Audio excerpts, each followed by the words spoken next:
செல்ல குழந்தையே, இந்த இடைவேளைக்கு பிறகு உன்னுடைய குலதெய்வத்திடமிருந்து உனக்கான நல்ல செய்தி ஒன்று வந்திருக்கின்றது என் தங்கமே.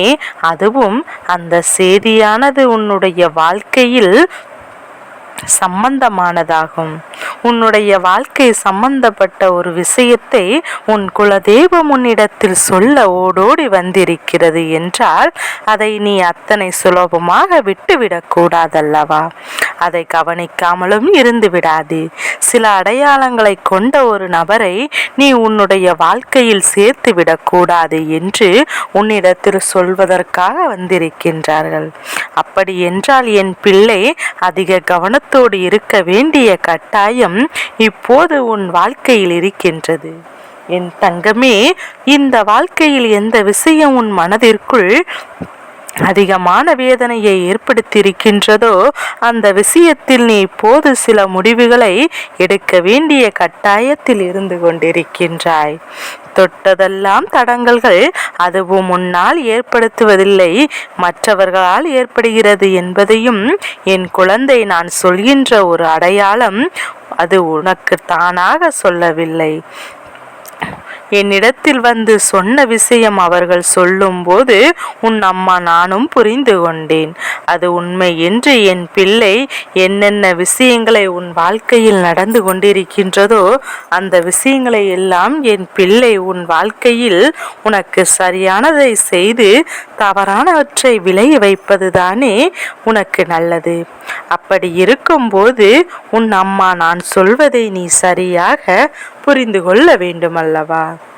என் குழந்தையே, உன்னுடைய வாழ்க்கையில் உனக்கென்று இருக்கின்ற சில விஷயங்களை நீ எடுக்கின்ற சில முடிவுகள் சில நேரங்களில் தவறாக விடுகின்றது. சில நேரங்களில் உன்னை சுற்றி இருப்பவர்கள் எல்லாம் தவறாக எடுக்கப்படுகின்றது. உண்மை என்னவென்று சொல்லவா என் பிள்ளையே? ஒரு காரியத்தை செய்ய தொடங்குவாய், ஆனால் இன்னொருவர் சம்பவத்தில் அதில் இருக்கின்றது. நினைக்கின்ற இந்த விஷயம் சரியாக செய்ய விடாமல் அவர்கள்தான் தடுக்கின்றார்கள். அவர்களின் என்னுடைய முழுமையான நோக்கமும் உன் வாழ்க்கையை நன்றாக இருக்க வேண்டும், நினைத்த விஷயத்தை அடைய வேண்டும் என்பதில்லை. மாறாக உன்னுடைய வாழ்க்கையில் அவர்கள் உனக்கு இருக்கின்ற பணத்தை மட்டுமே தன்னுடைய குறிக்கோளாக வைத்திருக்கின்றார்கள். நீ கஷ்டப்பட்டு சேர்த்து வைத்ததை அவர்கள் கஷ்டமே படாமல் உன்னிடத்திலிருந்து எடுத்து கொள்ளலாம் என்று நினைக்கின்றார்கள். என் குழந்தையே, யாரொருவர் இது போன்ற எண்ணத்தோடு பணத்தை மட்டுமே மையமாக வைத்து உன்னிடத்தில் பழகுகின்றார்களோ அவரிடத்தில் என் பிள்ளை நீ அதிக கவனத்தோடு இருக்க வேண்டும். அவரிடத்தில் என் குழந்தை எந்த விதமான முன்னெச்சரிக்கையும் இல்லாமல் பழகாதே.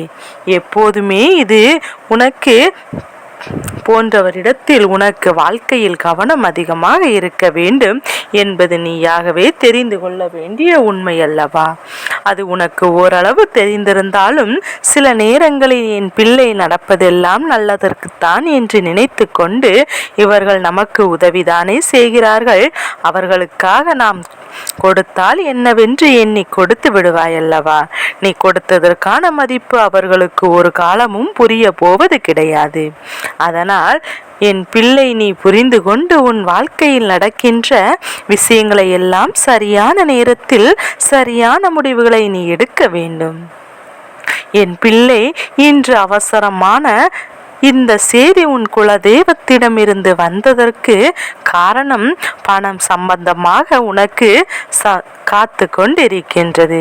யாரிடமும் எந்த விதமான ஆபலங்களையும் ஆதாரங்களையும் இல்லாமல் பணத்தை கொடுத்ததே நீ பணத்தை கொடுத்து விட்டால் மீண்டும் அதை பெறுவது மிகவும் கடினம். ஏன் அது உனக்கு மீண்டும் உன் கைகளில் கிடைக்காமலேயே போய்விடும் என்பதை நீ மறந்து விடாதே.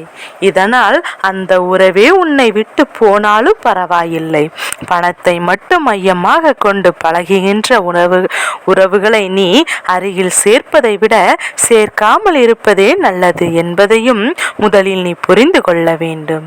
என் தங்கமே, எல்லா விதமான சூழ்நிலைகளும் உன்னுடைய வாழ்க்கையில் உனக்கு கொடுத்திருந்த கஷ்டங்களில் இருந்து மீண்டு வர முடியாமல் தவிர்த்து நிற்கும் போது இது போன்று பணத்தினால் ஒரு பிரச்சனை மீண்டும் வந்துவிடும் என்றால் என் பிள்ளை நிச்சயமாக அந்த கஷ்டத்தில் இருக்கவே கூடாது.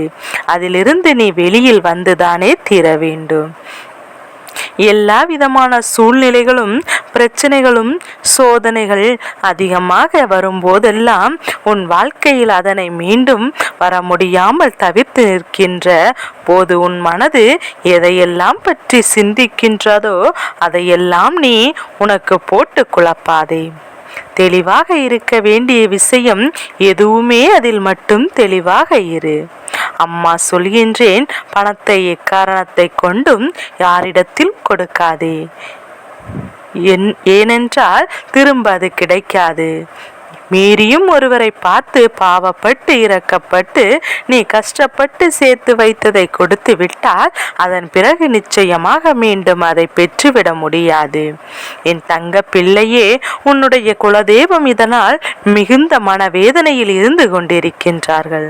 என்னுடைய பிள்ளைகளே, ஒருவருக்கொருவர் இப்படி பண விஷயத்திற்காக ஏமாற்றுவதற்கு துணிந்து விட்டார்களே என்று அது மட்டுமல்லாமல் அவர்கள் உனக்கு கொண்டு வருகின்ற நல்ல செய்தி என்ன தெரியுமா? உன் வாழ்க்கையில் இது போன்ற மனிதர்களை அடையாளம் காட்டி தருவதற்காகவும் இனிமேல் இவர்கள் உன் வாழ்க்கையை விட்டு சென்று விட்டால் இனி உன்னுடைய வாழ்க்கையில் எப்போதுமே இது போன்ற சூழ்நிலைகள் உருவாக்காது. இந்த மனிதர்களை நீ சரியாக புரிந்து கொள்வாய். இனி எதற்காகவும் என் குழந்தை இந்த வாழ்க்கையில் நீ யாரையும் நினைத்து மனவேதனைப்படவோ அல்லது நம்மளை ஏமாற்றி விட்டார்களே என்று பயப்படவோ செய்ய வேண்டாம் என்றுதான் சொல்கின்றார்கள். உன் குலதெய்வம் சரியான நேரத்தில் உனக்கு இவர்களை பற்றி உணர்த்திருக்கின்றார்கள். இந்த மனிதர்களை பற்றி சரியான நேரத்தில் நீ தெரிந்து கொண்டாய். இது உன் வாழ்க்கையில் அவர்களை பற்றி உனக்கு செய்து கொடுக்கின்ற மிக பெரிய விஷயமாக இருந்து கொண்டிருக்கின்றார்கள். என் பிள்ளையே, இந்த வாழ்க்கையில் நாள் வரையிலும் நீ யாரெல்லாம் உனக்கு மிக பெரிய உதவி செய்தவர்கள் என்று நினைத்தாயோ அவர்கள்தான் உன்னை அவர்களின் தேவைக்காக பயன்படுத்தி கொண்டிருக்கின்றார்கள் என்பதை நீ மறந்து விடாதே. இனியாவது இது போன்ற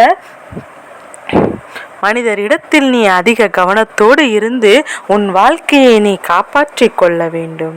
அவர்கள் நினைத்ததையெல்லாம் உன் வாழ்க்கையில் சாதித்து விட முடியாது என்பதையும் நீ உணர்த்தி காட்ட வேண்டும். யார் என்ன சொன்னாலும் பரவாயில்லை, யார் என்ன நினைத்தாலும் எப்படி நடந்து கொண்டாலும் பரவாயில்லை. உன் வாழ்க்கையின் மீது அதிக கவனத்தோடு நடந்து கொண்டாலே போதும்.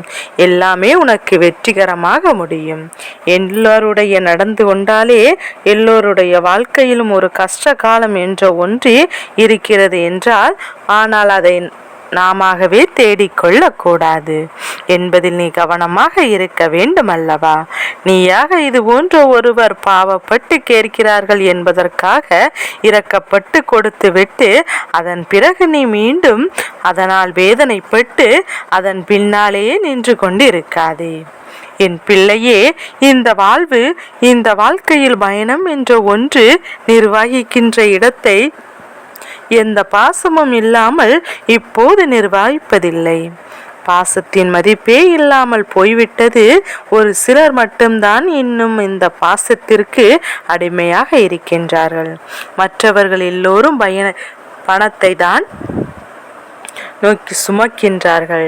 அதனால் இந்த விஷயத்தில் நீ கவனமாக இருந்து விட்டாலே போதும்.